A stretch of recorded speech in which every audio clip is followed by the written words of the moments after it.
Reardon. Coach, good morning.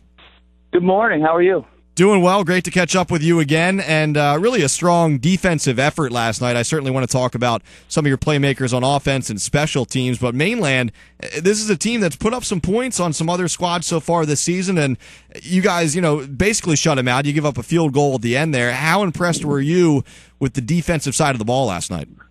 I was. I mean, we played very, very well. We were physical, and we ran to the ball, but that's kind of what we've been doing all year. There's an expectation level I think that the kids have for themselves and for our program, and defensively it's the same way. I mean, that expectation level carries over to both sides of the ball and special teams, and we come out and expect to play well, and that's a good thing. So I thought our kids played very well last night. 27-3 the final as St. Augustine knocks off Mainland, and early on it was the Shamir Collins show. He catches a touchdown pass, takes a pretty good hit in doing so, but hangs on, and then of course the punt return for a touchdown. Coach, he's one of these young guys, and you have a lot of them on your team, but one of these young guys you have to be excited about. Oh, absolutely. I mean, Shamir started every game as a true freshman. He's our middle safety on our defense, and he makes all our adjustments along with A.J. Baxter for our defense and our checks and all those things. So he's a really smart, intuitive football kid. But, the best thing about Shamir is how good a kid he is. He's lights out, and he does what you ask him to do. He does it as well as he can do it, and I was really, really happy to see him have some success because he's been on the verge all season. It just hasn't broken the right way for him in terms of touchdowns or big plays. But there's more to come from Shamir. Checking in with Mark Reardon, head coach of St. Augustine. Of course, the Hermits now 5-0 after knocking off Mainland. Mark, we had talked before the season, and you had mentioned a number of seniors you're counting on, a really talented sophomore class, a little lighter in the junior department. How interesting is this dynamic, having the seniors lead the way and then such young kids at the sophomore level stepping into big-time roles this season? Yeah, it's an interesting dynamic. I mean, our junior class it's smaller, but it's solid. I mean, we're playing, starting 4 or 5 juniors, Quinn Dolan and Josh Dades and Dean Kalanic, all are playmakers for us and do a great job. Paul Midori at tackle. So the junior class is just a smaller group in terms of numbers, but we have great leadership from our seniors.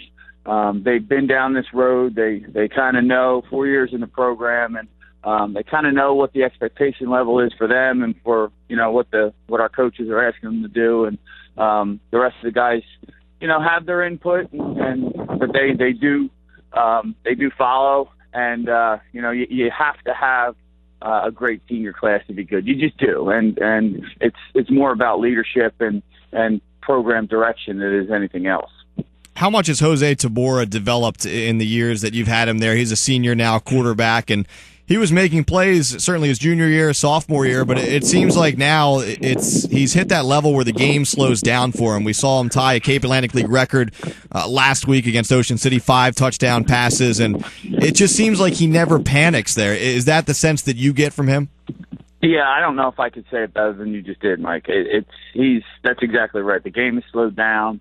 He has a sense of urgency, but at quarterback, a sense of urgency can sometimes get in your way. So you have to be patient. You have to go through your progression in the pass game. And I mean, we ask Jose to do a lot. I mean, he's checking in and out of plays based upon formations or defensive sets that we get and getting us into different formations. So he's got a lot of responsibility back there. I mean, we're choicing plays, so he needs to be able to handle that. And he's done a wonderful job with it.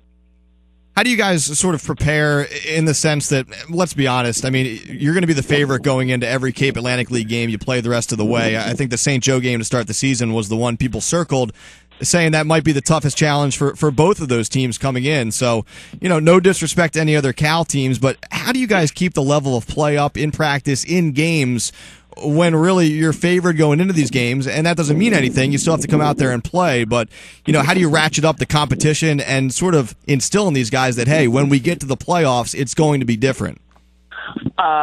We talked about it earlier. It's our seniors. The seniors have to set not only our physical tempo but our mental mindset, and they do a great job with that.